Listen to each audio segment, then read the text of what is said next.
Olá, eu gostava muito hoje de falar convosco sobre mitos e contos de fadas, um pequeno apontamento só, para vos elucidar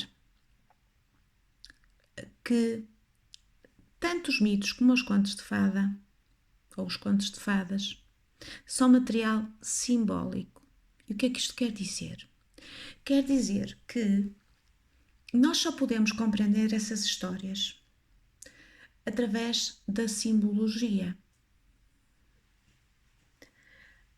E não podemos olhar para esses contos ou para os mitos de uma forma linear, de uma forma concreta e diurna. Porque senão incumbimos em algo que não é possível. Numa história, num conto de fadas ou num mito, as histórias parecem não ter sentido nenhum a nível concreto. E por isso, não é possível nós entendermos numa linguagem concreta. Nós não temos capacidade de entender os contos de fada e os mitos de uma forma linear, diurna. Nós só os podemos entender e é assim que eles são feitos. E é para isso que eles são feitos. E foram contados e recontados ao longo das eras por mulheres, de forma oral, para que a psique dessas mulheres, desses povos, tivessem imagens psíquicas de resolução, de superação para todos os conflitos ou para muitos dos conflitos psíquicos internos que temos. Por isso, cada uma das personagens, que muitas vezes não faz sentido nenhum, quando nós as tentamos entender de uma forma 1 mais 1 igual a 2, só podem ser entendidos com uma linguagem simbólica.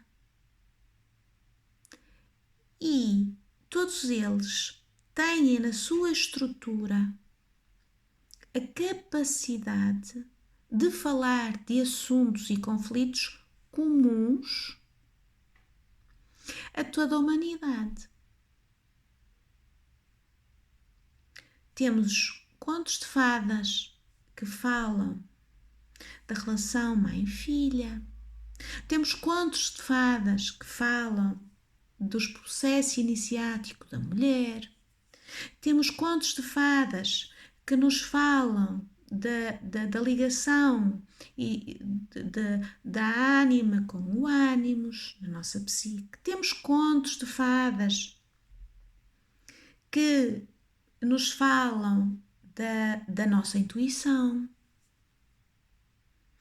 como desenvolver a intuição.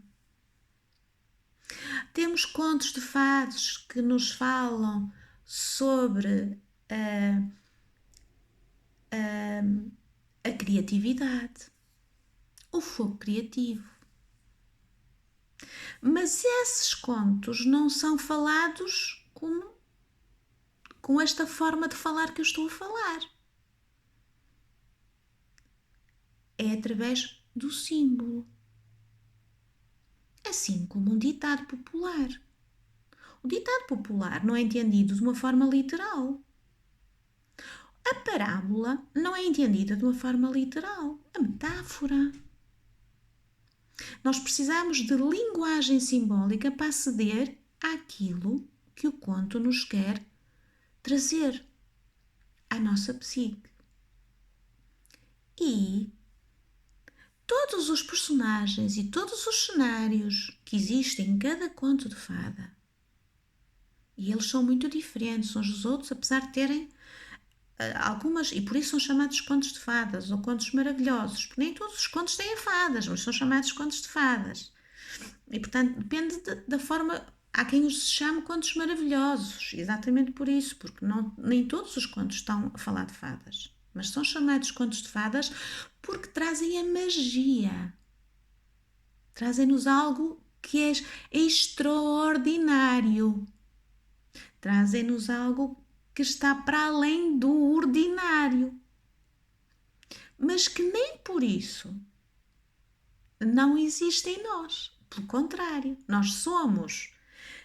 O nosso inconsciente é que nos direciona nas ações do nosso dia-a-dia.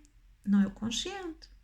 O consciente, a maior parte das vezes, obedece ao que o inconsciente nos manda e nos leva a fazer. Por exemplo, o herói, o arquétipo do herói, não é? Que aparece em alguns contos, ou em muitos contos, não é o vizinho do lado. É uma figura arquetípica que todos nós, ou todas nós, temos. A heroína, a madrasta, a mãe, o príncipe, a princesa, a floresta. São imagens arquetípicas, são imagens simbólicas. E estas imagens simbólicas, a riqueza delas é porque o símbolo não se esgota. Nós não esgotamos o símbolo numa interpretação, senão fica oco, deixa de fazer sentido. E essa é a grande riqueza do símbolo. É que cada uma de nós, cada psique, vai fazer com aquele conto aquilo que ela mais precisa. E utilizar o conto a seu favor. Quando nós contamos uma história, há aspectos da história, há momentos da história que vão ser gatilhos para uns e não vão ser para outros. Há pessoas que vão ficar numa parte da história e há pessoas que vão ficar noutra. Exatamente porque cada uma de nós vai pegar no gatilho e naquela parte da história e vai ressoar na nossa própria história.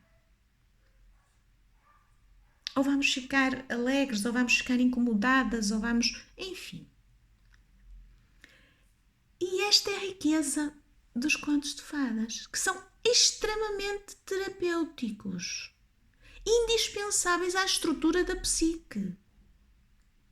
Não é por acaso que desde sempre as histórias foram contadas e contadas e contadas. As próprias crianças gostam que se repita a história várias vezes. Não é por acaso. É material de sustentação psicológica, material de criar resiliência, determinação, resolução de conflitos, de superação, de convívio, de diálogo interno com a nossa psique e que através da linguagem, só o conseguimos fazer através de uma linguagem simbólica. E a linguagem simbólica está todos os dias à nossa volta, diurnamente. Nós podemos não conseguir acessar aquilo que diurnamente nos é apresentado. Mas ela tem uma representação simbólica.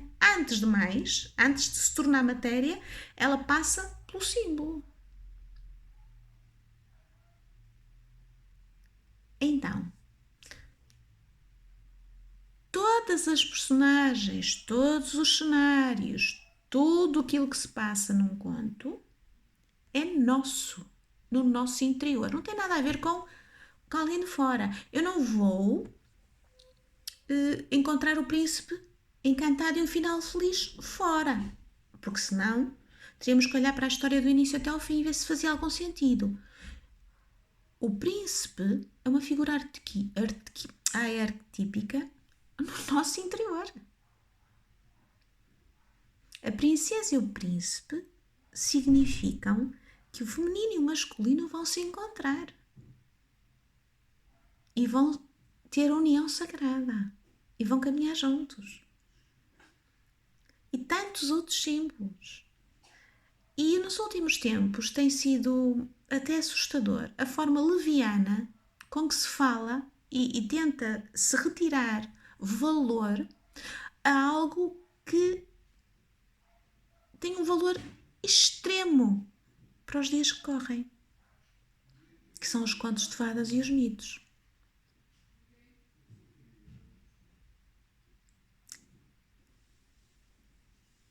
Mesmo não sabendo o significado do símbolo, ele fala connosco.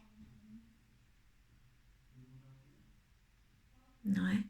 Então, era só trazer este apontamento porque tenho visto alguns depoimentos de algumas mulheres que falam de uma forma: ai, a vida não é um conto de fadas.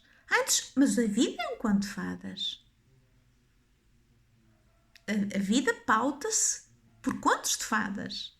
Precisamos é de os estudar, de os ouvir. Mas não é ouvir com este primeiro ouvido, é ouvir com o ouvido mais interno, que é o ouvido que nos dá a possibilidade da ligação com a psique. Temos que deixar a mente linear de lado para ir entrar na mente imaginal.